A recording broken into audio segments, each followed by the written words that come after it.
Pak Yusuf Kala tampaknya sangat emosional ya. Artinya gini, kalau kita nggak mau dicubit orang, ya kita jangan nyubit orang gitu ya. Artinya pertama mungkin karena emosional, karena tekanan Pak JK juga dilaporkan, kemudian berita-berita yang mungkin yang maksud dia tidak menyangka akan sedasar ini, sehingga Pak JK ini dengan temperamen sehingga sikap kenegarawannya itu udah eh, agak terganggu gitu, karena dia emosi gitu. Contoh kalimat yang disampaikan oleh Pak JK bahwa kalau dia nggak ada, nggak mungkin Pak Jokowi jadi presiden, bahkan dialah yang membawa Pak Jokowi dari Solo. Nah, artinya eh, karena beliau Pak Jokowi itu jadi gubernur, kira-kira seperti itu. Nah, kalau sikap dari seorang negarawan itu tidak boleh seperti itu, karena demokrasi itu bukan karena individual atau perorangan. Sekalipun Ibu Megawati, ketua partai PDIP, pengusung Pak Jokowi, juga tidak boleh berucap seperti itu, gitu. Dan tidak boleh merasa bahwa dia adalah orang yang punya andil dan Pak Jokowi berterima kasih. Justru kita melihat Pak Jokowi waktu menjadi gubernur, wali kota maupun presiden, kepada seluruh partai politik, kepada seluruh masyarakat Indonesia, kepada seluruh senior, pendiri bangsa, pendiri negara, dia mengucapkan terima kasih kepada Allah Subhanahu wa Ta'ala gitu.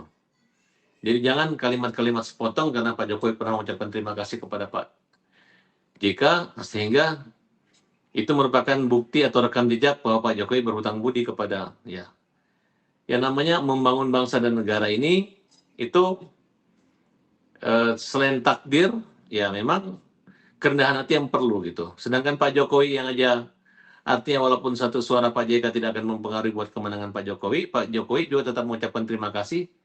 Pak JK jangan juga merasa satu suara dia atau komunikasi politik kebetulan waktu itu yang mungkin sebagai ketua Golkar atau tokoh Golkar atau bahkan sebagai calon wakil presiden di periode pertama Pak Jokowi tidak boleh merasa emosional seperti itu. Kemudian dengan menggunakan kalimat-kalimat termul gitu.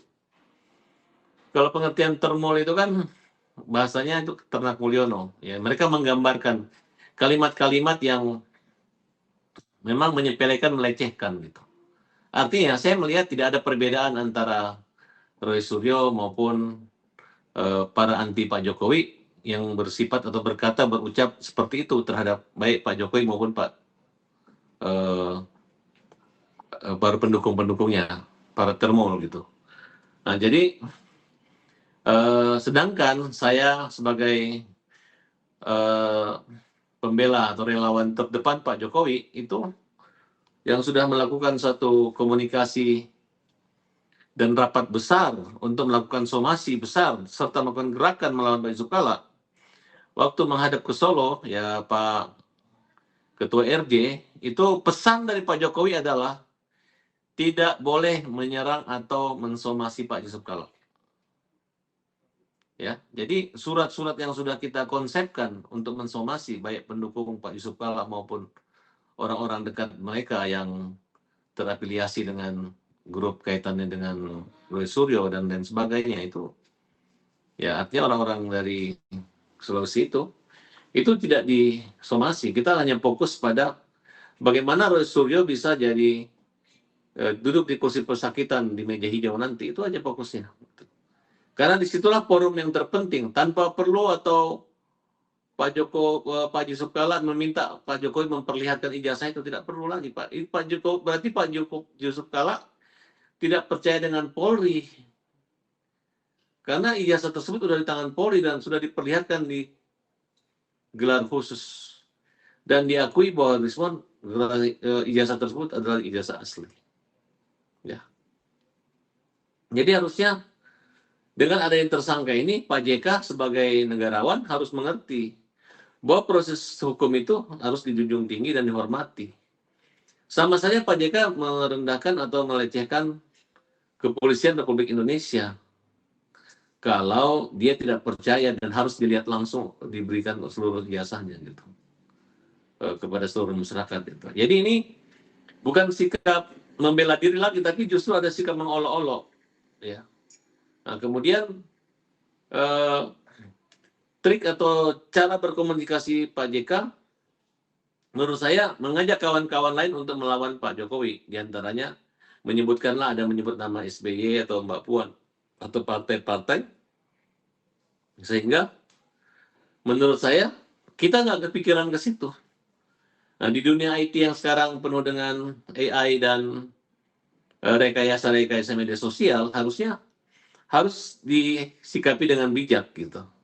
Termasuk ketika unggahan ijazah yang tidak tahu apakah itu ijazah asli atau palsu, tapi diteliti adalah foto dari fotokopian atau yang diunggah oleh Sandi terkait dengan ijazah Pak Jokowi gitu. Nah, tapi ternyata Pak Jokowi bisa menunjukkan ijazah asli. Nah, alhamdulillah aktor intelektual terhadap pelaku utama kasus ijazah ini yang membuat buku itu adalah Rismond. Nah, Rismond melalui pengejarannya juga sudah meminta maaf, minta ampun, dan merasa menyesal mempermalukan Pak Jokowi, dan dia menyatakan dia itu asli. Bahkan kasusnya sudah di SP3. Nah, bahkan dengan sikap kenegarawan Pak Jokowi, saat ini Roy Suryo maupun Dr. Tipa itu malah diberi kesempatan kalau masih mau RG. Ya kalau tidak mau ya nggak apa-apa. Karena itu adalah sikap yang dimana Pak Jokowi selama ini yang menghina dia masuk penjara semua. Walaupun kemarin Pak Prabowo mengamnesti atau merehabilitasi beberapa nama, diantaranya Gus Nur ya, dan siapa? Lupa saya namanya. Nah, kemudian mereka yang sudah mendapatkan amnesti maupun abolisi terhadap yang menghina ijazah Pak Jokowi, sekarang bukannya mereka berterima kasih, malah masih menghina dan semakin jadi-jadi gitu. Nah, saya nggak tahu mereka ini harus dihukum dengan cara-cara apa gitu. Harusnya mereka itu dihukum dengan cara-cara ya yang sangat berat, maupun jangan lagi diberi amnesti maupun rehabilitasi. Ini saya peringatkan buat Pak Presiden Prabowo agar jangan terlalu mudah memberi amnesti maupun rehab ataupun abolisi terhadap para terpidana-terpidana yang mungkin dihukum berat karena memang selama persidangan mereka tidak ada hal-hal yang meringankan dan tidak ada rasa penyesalan terhadap mereka. Gitu. Jadi khususnya kita kembali lagi kepada Pak JK, sikap emosional Pak JK kita tandakan bahwa hukum sebenarnya tegak gitu. Artinya tidak boleh hanya dengan klarifikasi. Apapun yang terjadi ini bukan antara Pak JK dan Pak Jokowi. Kalau ada umat agama Kristiani yang keberatan ya silahkan saja. Kalau Pak JK merasa tidak bersalah dan Pak JK merasa tidak seperti yang dinilai atau diterima oleh orang lain, ya silahkan aja nanti berdebat di pengadilan. Gitu. Nah, kalau tidak terbukti kan bisa di SP3. Artinya, dengan hadirnya Pak JK memberi klarifikasi, itu bagus, tapi tidak bagusnya ketika menyenggol-nyenggol Pak Jokowi. Nah, oleh karena itu, Pak JK saya sarankan jangan menyenggol-nyenggol Thermol, karena sama aja mengajak berkelahi Thermol se-Indonesia gitu. Menghadapi 1-2 ormas saja pasti kewalahan, gimana menghadapi seluruh Thermol yang jumlahnya puluhan juta. Ya, artinya pendukung Pak Jokowi di Indonesia sangat besar sekali karena Pak Jokowi telah berhasil membangun badannya, membangun jiwa Indonesia selama 10 tahun. Pak Jokowi adalah presiden yang paling berprestasi di Indonesia dan termasuk juga di dunia gitu.